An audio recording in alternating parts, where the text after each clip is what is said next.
Assalamualaikum warahmatullahi wabarakatuh. Salam sejahtera untuk kita semua.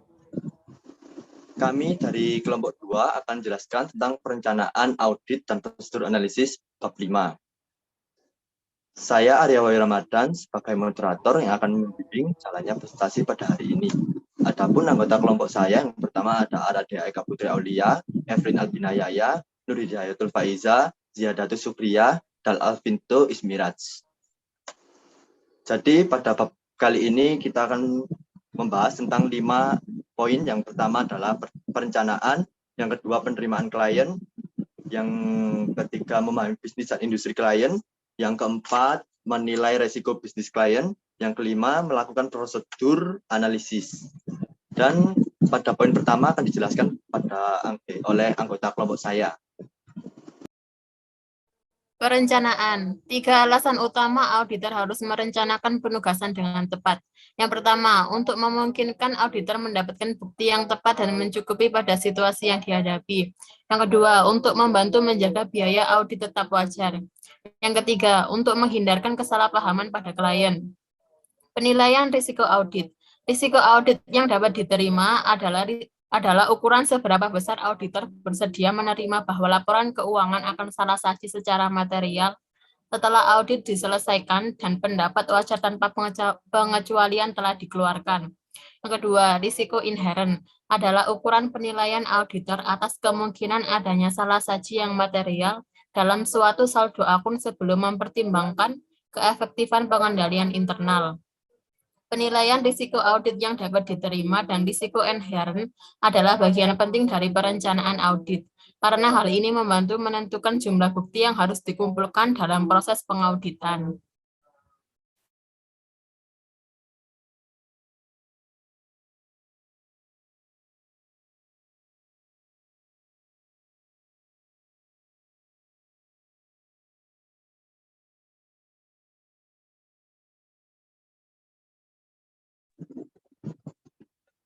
Terima kasih Mbak Evelyn. Untuk berikutnya poin kedua, saya persilahkan.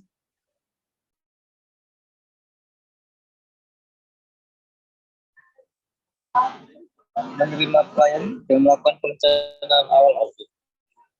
Penerimaan penugasan dan perencanaan audit adalah dua tahap penting dalam proses audit. Penerimaan penugasan adalah tahap awal di mana auditor mengevaluasi klien dan memutuskan apakah akan tawaran melakukan audit. Sementara itu, perencanaan awal audit adalah tahap di mana auditor merencanakan strategi audit, menentukan ruang lingkup audit, dan merencanakan penggunaan sumber daya audit. Penerimaan penugasan audit melibatkan 3 langkah utama. Yang pertama adalah evaluasi klien. Auditor melakukan evaluasi klien untuk memastikan bahwa klien memiliki reputasi yang baik, integritas yang tinggi, dan tidak terlibat dalam kegiatan ilegal atau tidak etis yang dapat mempengaruhi hasil audit. Yang kedua adalah evaluasi risiko. Auditor juga melakukan evaluasi risiko dengan mengidentifikasi potensi risiko kekurangan, risiko bisnis, dan risiko audit. Evaluasi risiko ini membantu auditor memahami hubungan bisnis klien dan mengidentifikasi area di mana risiko dapat mempengaruhi hasil audit. Yang ketiga adalah penerimaan penugasan. Setelah melakukan evaluasi klien dan evaluasi risiko, auditor memutuskan apakah akan membuka tawaran untuk melakukan audit. Keputusan ini didasarkan pada beberapa risiko yang terlibat dan apakah auditor dapat melakukan audit dengan independen. Selanjutnya, perencanaan awal audit berdasarkan beberapa tahap, yaitu yang pertama penentuan strategi audit. Auditor menentukan strategi audit yang tepat dan memastikan bahwa audit dilakukan dengan efektif dan efisien. Strategi ini adalah menentukan sumber daya audit, jadwal audit, dan metode audit yang akan digunakan. Yang kedua, penentuan ruang lingkup audit. Auditor menentukan ruang lingkup audit dan mencakup jenis laporan keuangan yang akan diaudit, dari objek audit dan area di mana audit akan dilakukan. Dan yang terakhir adalah pengumpulan informasi. Auditor mengumpulkan informasi tentang klien dan operasi bisnisnya, termasuk kebijakan dan prosedur internal klien, dan dokumen yang berkaitan dengan akuntansi. Selanjutnya, pengembangan rencana audit. Auditor mengembangkan rencana audit dan mencakup prosedur audit yang akan digunakan. untuk menguji pengendalian dan transaksi, serta prosedur untuk menguji saldo akun keuangan. Dalam keseluruhan, penerimaan penugasan perencanaan awal audit adalah tahap penting dalam proses audit karena membantu auditor mengelola risiko dan memastikan bahwa audit dilakukan dengan efektif dan efisien.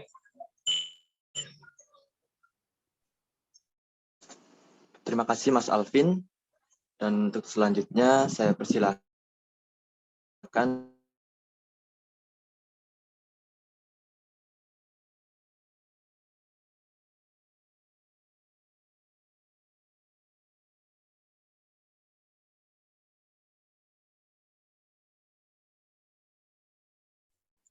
Memahami bisnis dan industri klien. Beberapa faktor meningkatkan pemahaman atas bisnis dan industri klien. 1. Teknologi informasi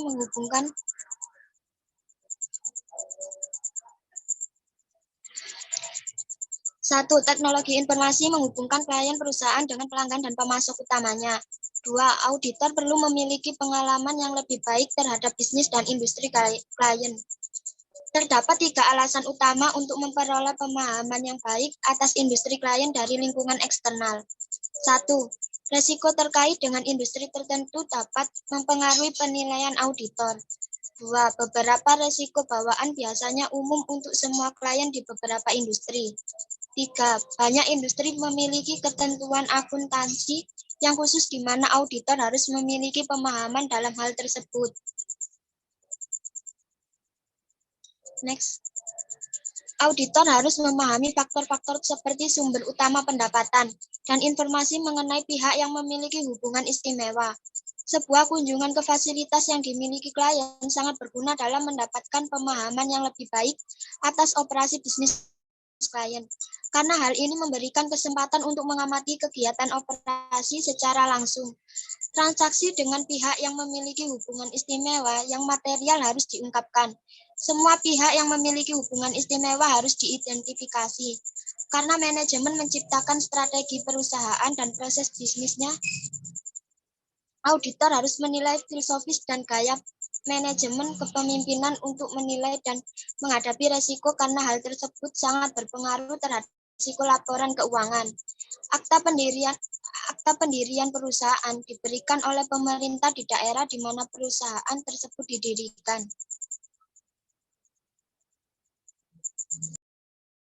Terima kasih Mbak Aradea. Untuk selanjutnya saya persilakan. Menilai risiko bisnis klien. Risiko bisnis klien atau client business risk yaitu risiko bahwa klien akan gagal dalam mencapai tujuannya. Risiko bisnis klien dapat timbul dari banyak faktor yang mempengaruhi klien dan lingkungannya seperti 1. Kemajuan teknologi baru yang merusak keunggulan kompetitif klien. 2. Klien gagal melaksanakan strateginya sebaik yang dilakukan pesaing. Hubungan antara bisnis dan industri klien, risiko bisnis klien, dan penilaian auditor atas risiko salah saji yang material dalam laporan keuangan. Penilaian auditor atas risiko bisnis klien mempertimbangkan industri yang digeluti klien, faktor eksternal lainnya, serta strategi bisnis, proses, faktor internal, dan pengendalian manajemen. Setelah mengevaluasi risiko bisnis klien, kemudian auditor dapat menilai risiko salah saji yang material dalam laporan keuangan.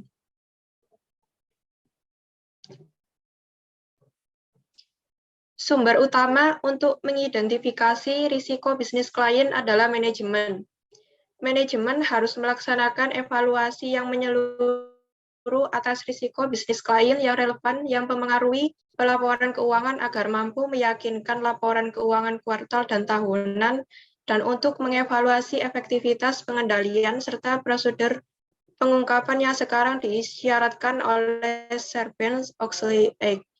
Prosedur Sarbanes-Oxley Act mengharuskan manajemen untuk 1. Meyakinkan bahwa mereka telah merancang pengendalian dan prosedur pengungkapan untuk memastikan bahwa informasi yang material tentang risiko bisnis telah disampaikan kepada manajemen. Yang kedua yaitu meyakinkan bahwa mereka telah memberitahu auditor dan komite audit tentang setiap kekurangan yang penting dalam pengendalian internal, termasuk kelemahan yang material. Terima kasih Mbak Faiza. Untuk selanjutnya saya persilakan. Melakukan prosedur analitis awal. Auditor melakukan prosedur analitis awal agar dapat memahami dengan lebih baik bisnis klien dan untuk menilai risiko bisnis klien. Salah satu prosedur yang digunakan adalah membandingkan rasio-rasio klien dengan industri atau kompetitor yang dijadikan acuan untuk memberikan indikasi kinerja perusahaan.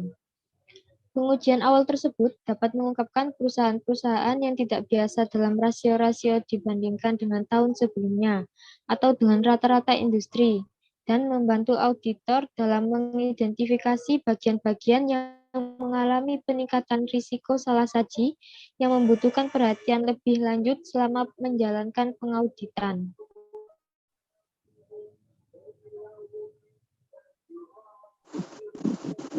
Ya, terima kasih Mbak Syahdatus. Jadi seperti itulah presentasi kami pada hari ini. Apabila ada salah kata, saya mohon maaf. Wassalamualaikum warahmatullahi wabarakatuh.